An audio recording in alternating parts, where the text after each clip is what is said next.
এখন বর্তমানে এই যে আমাদের বাংলাদেশের ভিতরে সারা বিশ্ব যে পরিমাণ একটা খেলাধুলার একটা উন্মাদনা চলছে, বিশ্বকাপ যেটাকে বলা হয়, তোমাদের ছোট ভাই ব্রাদার অনেকে খেলা দেখে, এগুলো কি ঠিক? এগুলো কি জায়েজ আছে? এই যে খেলা দেখা তো জায়েজ নাই। যে বাড়িতে গিয়া অনেকে খেলার পাগল। এই ঢাকাতে গেলাম গত কয়েকদিন আগে, একদিন আগে, সেখানেও দেখলাম একটা মাদ্রাসার ছাত্র, তোমার সমানে 10 থেকে 9 বছর হবে, তাকে মাদ্রাসায় ধরে আনা হলো। সে পড়তে ভালো লাগে না, মাদ্রাসায় পড়বে না। কেন পড়বে না? ওই দিনকার সকালবেলা ব্রাজিলের খেলা ছিল, সেই কারণে মাদ্রাসা আসতে চায় না। সে কি পরিমাণ খেলার প্রতি আগ্রহ হয়ে গেল। সেগুলো তো জায়েজ নাই। এগুলো হলো বেদিন, কাফের, ইহুদি, নাসারা, খ্রিস্টান। মুসলমানের বাচ্চারা কোশ্চিনকালও ইহুদি, নাসারা, কাফের, বেদানদের সাপোর্ট করতে পারে না। যারা করবে কাল হাসরের ময়দানে, তাদের হাসর নাসরও তাদের সাথে হবে।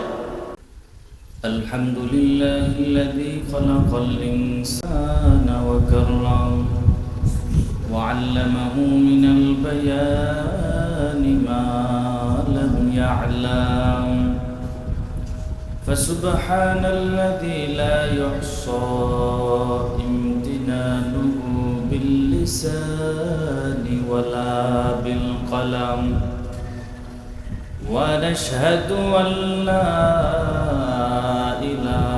ইল্লাল্লাহু ওয়াহদাহু লা শারীকা লাহু লা জিদ্দা লাহু ওয়া লা নিদ্দা লাহু ওয়া লা মিসলা লাহু ওয়া লা মাসীলা লাহু ونشهد أن سيدنا وسندنا وحبيب ربنا وطبيب قلوبنا ومولانا محمدا عبده ورسوله أما بعد فأعوذ بالله من الشيطان الرجيم بسم الله الرحمن الرحيم لقد كان لكم في رسول الله أسوة حسنة وقال النبي صلى الله عليه وآله وسلم تركت فيكم أمرين لن تضلوا ما تمسكتم بهما كتاب الله وسنة ورسوله আলহামদুলিল্লাহ। মহান আল্লাহ রব্বুল আলামিনের দরবারে অগণিত শুকরিয়া যে মহান আল্লাহ রব্বুল আলামিন আমাদেরকে এই দুনিয়ার ফিতনা ফাসাদের জামানায় ইলমি মজলিসে, ইলমি মাদ্রাসায়, এদারায় আসার আল্লাহ আমাদেরকে তৌফিক দিয়েছেন। তোমাদের মতো বহু ছাত্র, বহু তোমাদের মতো বন্ধু বাড়িতে বসে আছে, মাদ্রাসায় আসতে পারে না। আল্লাহ তোমাদেরকে কবুল করেছে, বিদায়ী তো তোমরা আসতে পারছো না। এজন্য আল্লাহর দরবারে তোমরা সকলে কালিমাতুশ শুকর আদায় করো। সকলে জোরস্বরে একবার বলি আলহামদুলিল্লাহ। সব সময় যদি আল্লাহর নিয়ামতের শুকর আদায় করো, মানে কৃতজ্ঞ থাকো, তাহলে আল্লাহ পাক বাড়ায় দিবে, আল্লাহ পাক অবশ্যই বরকত দিয়ে দিবে। এজন্য মাদ্রাসায় আসতে পারা এটা কি দুঃখের বিষয় না সংবাদের বিষয়? মানে খুশির সংবাদ না দুঃখের সংবাদ? খুশির। আল্লাহ আমাকে কবুল করেছেন। আমার মতো কত ছাত্র ভাইয়েরা বাইরে ঘোরাফেরা করছে। আল্লাহ আমাকে কোরআন পড়ার সৌভাগ্য দিয়েছেন এবং হাফেজ হওয়ার সৌভাগ্য আল্লাহ পাক আমাকে দিতেছেন। এজন্য সবসময় আল্লাহর কাছে দোয়া করা লাগবে। মাগরিবের নামাজের আগে দোয়াতে বসে আল্লাহর কাছে দোয়া করা, নিজের জন্য দোয়া করা। আল্লাহ, মাদ্রাসায় আপনি এনেছেন, আমি আসতে চাই না, কিন্তু আপনি আমাকে দয়া করে, মায়া করে মাদ্রাসায় এনেছেন। তবে মাদ্রাসায় আনার পরে ভালো একজন হক্কানি হাফেজ এবং আলেমা বানানো ছাড়া মাদ্রাসা থেকে সরাইয়া দিয়েন না। এটা সবসময় দোয়া করবেন। পারবে তো ইনশাল্লাহ? মাগরিবের নামাজের আগে। কখন? মাগরিবের নামাজের আগে দোয়া বসবা, এটা আল্লাহর কাছে সবসময় দোয়া করবা। প্রত্যেক নামাজের পরে তো দোয়া করবাই, মাগরিবের আগে। এটা আমাদের মাদ্রাসার বৈশিষ্ট্য। বিভিন্ন মাদ্রাসায় মাগরিবের নামাজের আগে যারা হেফজখানায় পড়ে এরাও দোয়া করে, যারা কিতাব বিভাগে পড়ে, যারা মহিলা মাদ্রাসায় পড়ে ওনারাও দোয়া করেন। আল্লাহ আমাদেরকে তৌফিক দান করুক, সবাই পড়ি আমিন। এখন তো বর্তমান আজকে মুহররম মাস চলছে, চলমান। সেই মুহররমের দিকে তাকাইলো আমাদের আরবি মাস যেগুলা, সেগুলোর মধ্যে আল্লাহ পাক যে মাসগুলো সম্পর্কে আল্লাহ পাক অনেক মর্যাদা দিয়েছেন কোরআনে, এবং সেই মাসগুলোর কথা আল্লাহ পাক বলেছেন, যেগুলোকে বলা হয় শাহরুল্লাহ, মানে আল্লাহর মাস। সেই মাসগুলো জিলকদ, জিলহজ, এরপরে মুহররম, রজব, এই মাসগুলো আল্লাহর কাছে অনেক দামি। সেই রজব মাস শুরু হয়ে গেল। আরবি এই তারিখগুলো মনে রাখা মুসলমানদের জন্য একটা কর্তব্য ছিল, কিন্তু আমরা মুসলমানেরা ইংরেজি তারিখ ভালো করে মনে রাখি, আরবি তারিখ মনে রাখতে পারি না। এজন্য সেটাও মুসলমানের জন্য এটা মনে রাখা, এটাও কিন্তু ফরজে কিফায়া। একজন মুসলমান হলে এটাকে জানে রাখতে হবে। এজন্য সবসময় খেয়াল রাখা, আরবি তারিখের প্রতি খেয়াল রাখা। এই মুহররম মাস রমজানের পরেই আল্লাহ পাক আশুরার যে রোজার কথা এসছে হাদিসের ভিতরে, রমজানের রোজার পরে আশুরার রোজাটা সবচেয়ে বেশি উত্তম, সবচেয়ে বেশি দামি। সে রোজাও সামনে আসবে। এখন বর্তমানে এই যে আমাদের বাংলাদেশের ভিতরে সারা বিশ্ব যে পরিমাণে একটা খেলাধুলার একটা উন্মাদনা চলছে, বিশ্বকাপ যেটাকে বলা হয়, তোমাদের ছোট ভাই ব্রাদার অনেকেই খেলা দেখে, এগুলো কি ঠিক? এগুলো কি জায়েজ আছে? এই যে খেলা দেখা তো জায়েজ নাই। যে বাড়িতে গিয়া অনেকে খেলার পাগল। ঢাকাতে গেলাম গত কয়েকদিন আগে, একদিন আগে, সেখানেও দেখলাম একটা মাদ্রাসার ছাত্র, তোমার সমানে 10 থেকে 9 বছর হবে, তাকে মাদ্রাসায় ধরে আনা হলো। সে পড়তে ভালো লাগে না, মাদ্রাসায় পড়বে না। কেন পড়বে না? ওই দিনকার সকালবেলা ব্রাজিলের খেলা ছিল, সে এই কারণে মাদ্রাসা আসতে চায় না। সে কি পরিমাণ খেলার প্রতি আগ্রহ হয়ে গেল। সেগুলো তো জায়েজ নাই। এগুলো হলো বেদিন, কাফের, ইহুদি, নাসারা, খ্রিস্টান। মুসলমানের বাচ্চারা কোশ্চিনকালও ইহুদি, নাসারা, কাফের, বেদানদের সাপোর্ট করতে পারে না। যারা করবে কাল হাসরের ময়দানে, তাদের হাসর নাসরও তাদের সাথে হবে। কঠিন মুসিবতের সময় তাদের সাথে যদি তোমার হাসর নাসর হয়, তাহলে তুমি জাহান্নামী। এই জন্য খেলাধুলার প্রতি, এই যে টিভিতে যে খেলাধুলা চলে, এগুলো দেখা যাবে? দেখা যাবে না।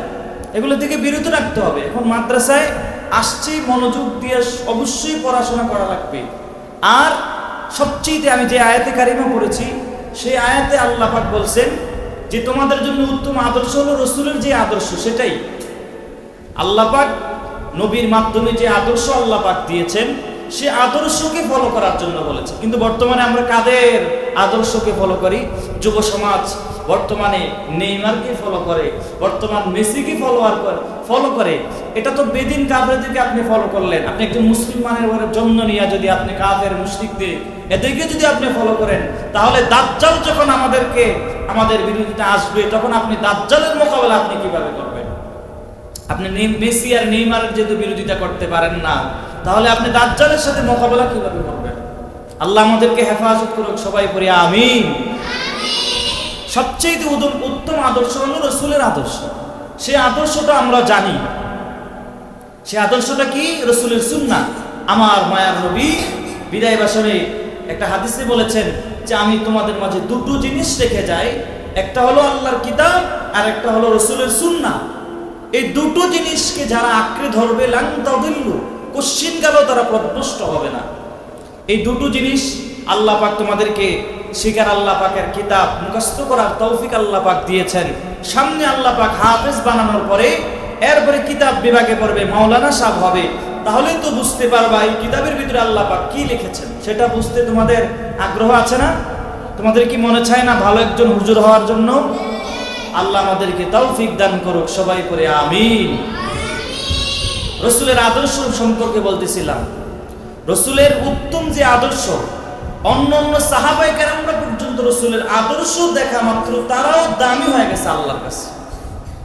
হযরত ওমর ফারুক রাদিয়াল্লাহু তাআলা আনহুর কাছে একজন বেদিন ইহুদি নাসারা এসে জিজ্ঞাসা করলো, হে ওমর ফারুক, যে রসুলের আদর্শ সম্পর্কে আমাকে একটু জানাও, আমাকে একটু বলো। তখন হযরত ওমর ফারুক রাদিয়াল্লাহু তাআলা আনহু বলছেন যে আমি তো রসুলের পুরো জিন্দেগি পাই নাই, রসুলের পুরো জিন্দেগি পেয়েছেন হযরত বেলাল রাদিয়াল্লাহু তাআলা আনহু। বেলালকে জিজ্ঞাসা করো।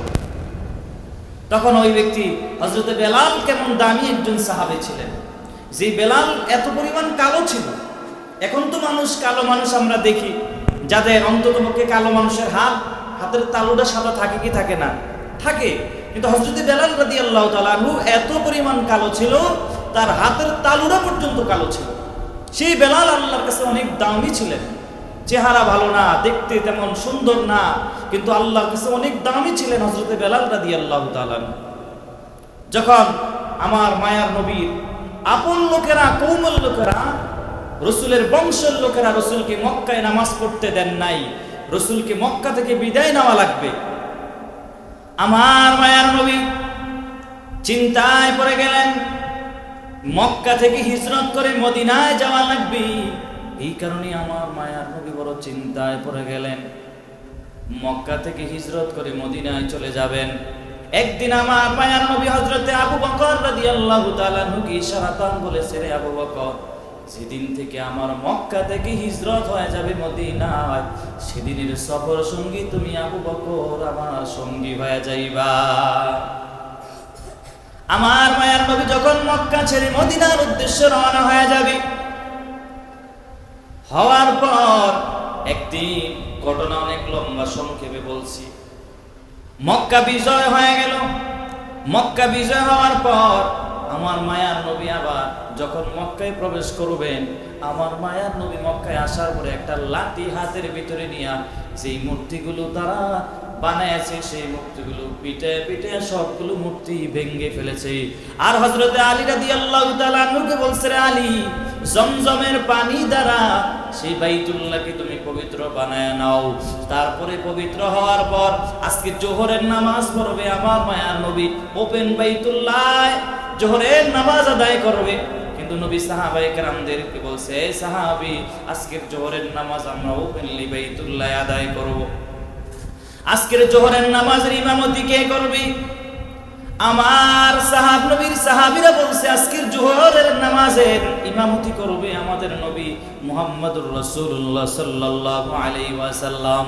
তবে আজকে জোহরের নামাজের আজানের এই মুয়াজ্জিন হিসাবে কাকে আজকে বিজয়ের আজানটা কে দিবে? এই নিয়ে আমার মায়ার নবী সাহাবায়ে কেরামদেরকে নিয়ে একটা পরামর্শে বসে গেলেন। আজকের বিজয়ের আজান কে দিবে? আমার মায়ার নবী সাহাবায়ে কেরামদেরকে নিয়ে পরামর্শে বসে গেলেন। আর সাহাবায়ে কেরামদেরকে বলছে, ও সাহাবী, একজন দাঁড়ায়া বলো আজকের বিজয়ের আজান কে দিবি?